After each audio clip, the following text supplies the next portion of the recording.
gonna have a grinder, and you're gonna add the pecans, the cinnamon, and the sugar. There's about 3 cups of sugar and about 3/4 of a cup of cinnamon. You need a pound of butter, which is 4 of these sticks of butter, and you're just gonna add them.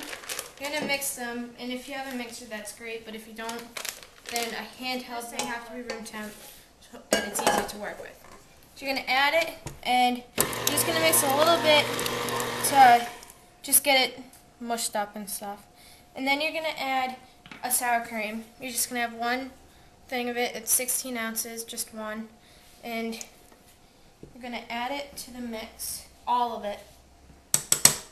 And just add it all in.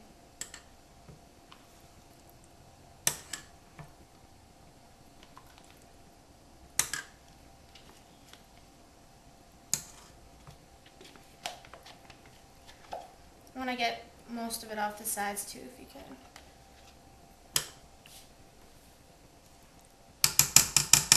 So once you do that, you're just going to mix that together. And you want to get it so it's not creamy, but just well blended. Well blended. And then you're going to take 1.5 tablespoons of vanilla extract, and you're just going to add that in.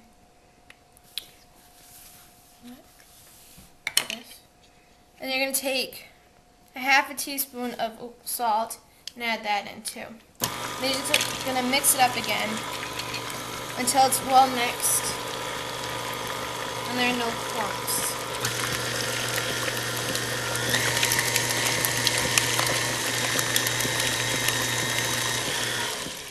Alright, now if you have, you're going to scrape it.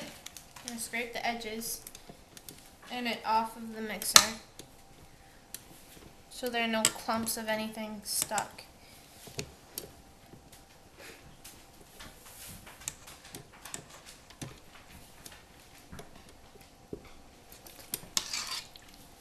Alright, now you're gonna, if you have one of these, a collar for your mixer, you might want to put that on because we're going to be adding flour, so it'll make less of a mess for you to clean up later. Alright, and now you're going to want to measure out 4 cups of all-purpose flour, and I have that in my bowl, and you're just going to put that down, and we're going to leave it. And then, yeah, this is a great idea. You're going to take a spoon, so it's less of a mess, and you're just going to add you're going to add the 4 cups of flour into your sour cream, butter, vanilla, and salt, like I'm doing so. And you can tell that I already made a mess, so you might not want to do what I just did. And I'm making quite the mess.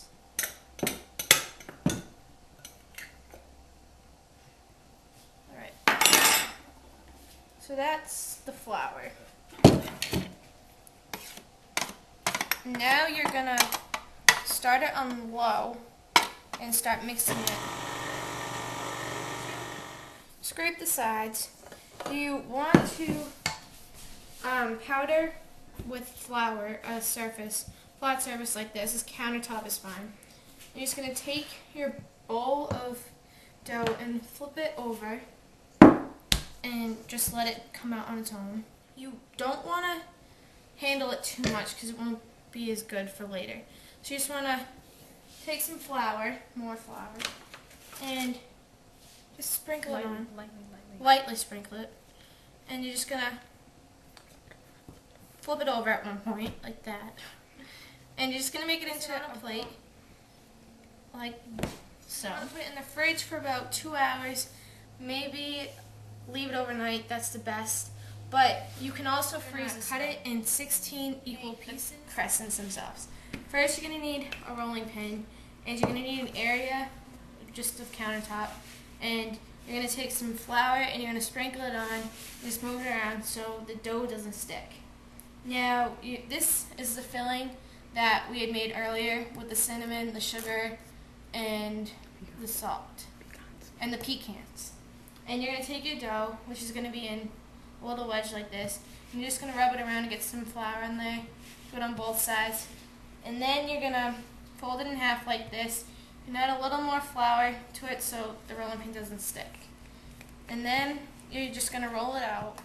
Alright, once you're done rolling it out, you're going to take a pizza slicer thing, and you're going to start where it's most irregular, which is right here. You're just going to make a line, then you're going to go in the other direction, and you're going to make an X, and then you're going to go through it again, and you kind of want to make a star.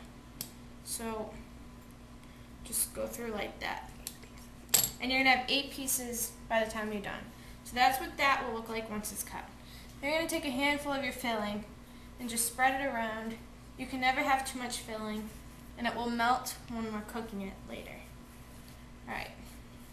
Once you take it, you're going to pull from the edge, and you're going to start rolling it. Just like this.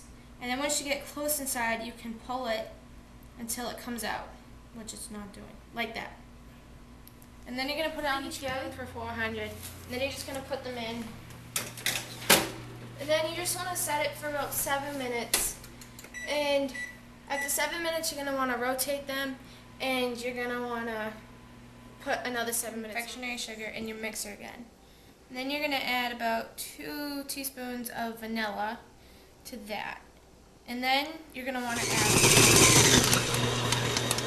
So once you have it all scraped off, you can just take from the bottom up and make sure you got everything. I'll show you how to make it, or how to do this, because you need an icing bag and a tip, which most people don't have, so it's not most efficient. Take your same frosting and to just add more water. Now I colored it just to spice it up and make it a little fun, and I did pink because it's my favorite color.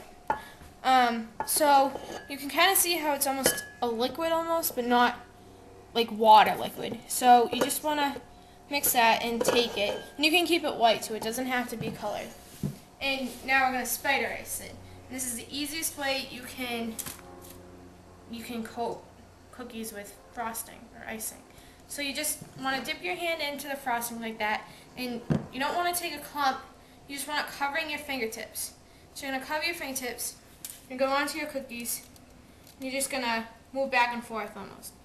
So it's kind of like you're an artist and this is your masterpiece, and you want to, and the pink will just add color, and you can put as much frosting or as little frosting.